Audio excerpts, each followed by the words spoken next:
The music thumps through the walls, rattling the empty red Solo cups on the kitchen counter. My stepbrother's birthday party is already out of control. Bodies packed into the living room, people yelling over each other. The floor sticky from spilled beer. And somehow, through all of it, he finds me.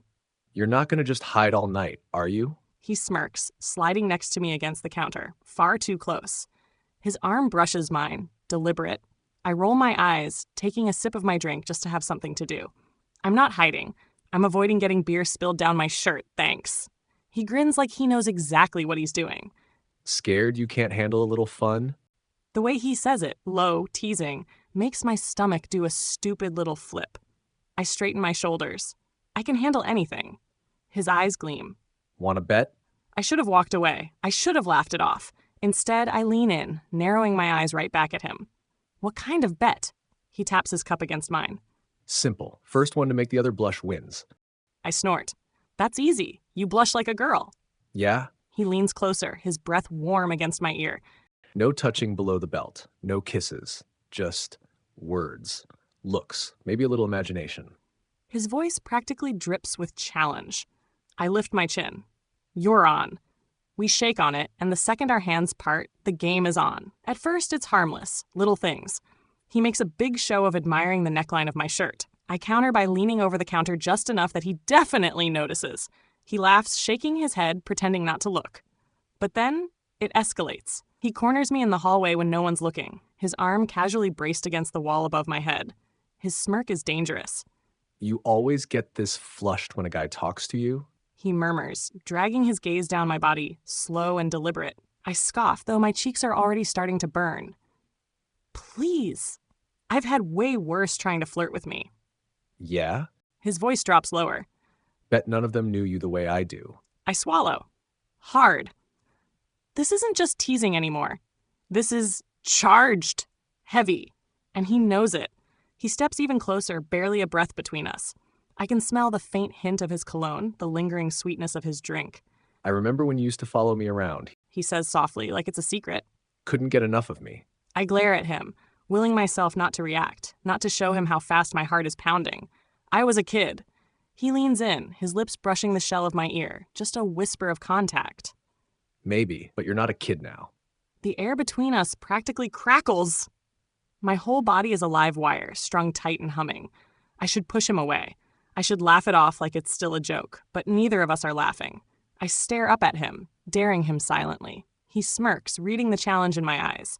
His hand lifts, slow, and tucks a stray piece of hair behind my ear, his fingers trailing deliberately along the curve of my jaw as he pulls away. You lose? He murmurs and saunters back toward the party, leaving me frozen against the wall, burning from the inside out. But something tells me this game isn't over yet. Not even close. The party thins out after midnight. Just a handful of drunk, half-asleep stragglers draped over couches or slumped in kitchen chairs. The house feels quieter, heavier somehow, more dangerous. I slip into the kitchen for a bottle of water, trying to cool off, trying to shake off the way he looked at me. Like he wanted to wreck me just to see what I'd look like when I finally gave in. The hairs on the back of my neck prickle. I know he's there before I even turn around. You think you're getting out of paying up that easy? His voice is a soft drawl behind me, lazy, but laced with something darker. I whirl around, ready with some sarcastic comeback, and freeze. He's leaning casually against the door frame, one hand shoved in his pocket, the other cradling his red Solo cup. His hoodie's slipped off somewhere along the way, leaving just a tight black t-shirt clinging to his chest, his tattoos peeking from the sleeves. He looks too good, and he knows it. I lift my chin stubbornly. I didn't lose.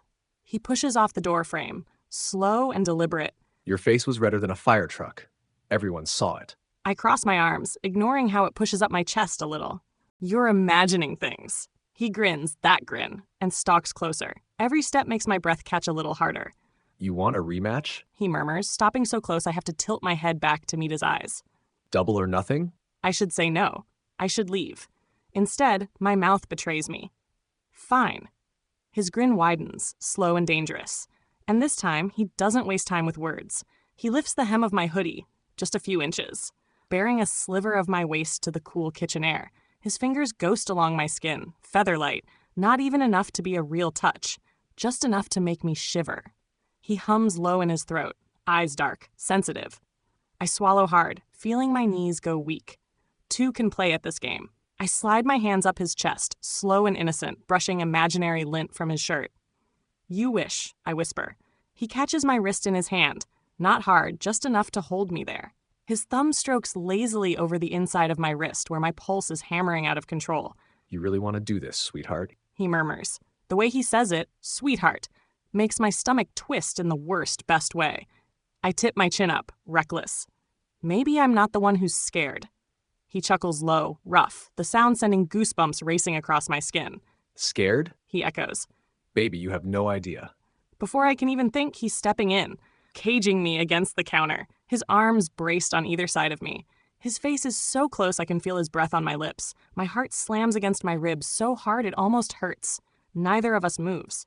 Neither of us blinks. The tension stretches so tight between us, it feels like something is about to snap. Finally, he leans in and presses his forehead to mine. A breathless, almost touch. A promise neither of us dares speak out loud. "You lose," he murmurs, voice wrecked and low. I should shove him away.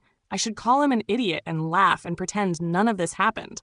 Instead, my hands clutch his shirt without meaning to, my fingers fisting in the fabric like they have a mind of their own. He shudders against me, just once, like even that tiny touch is too much.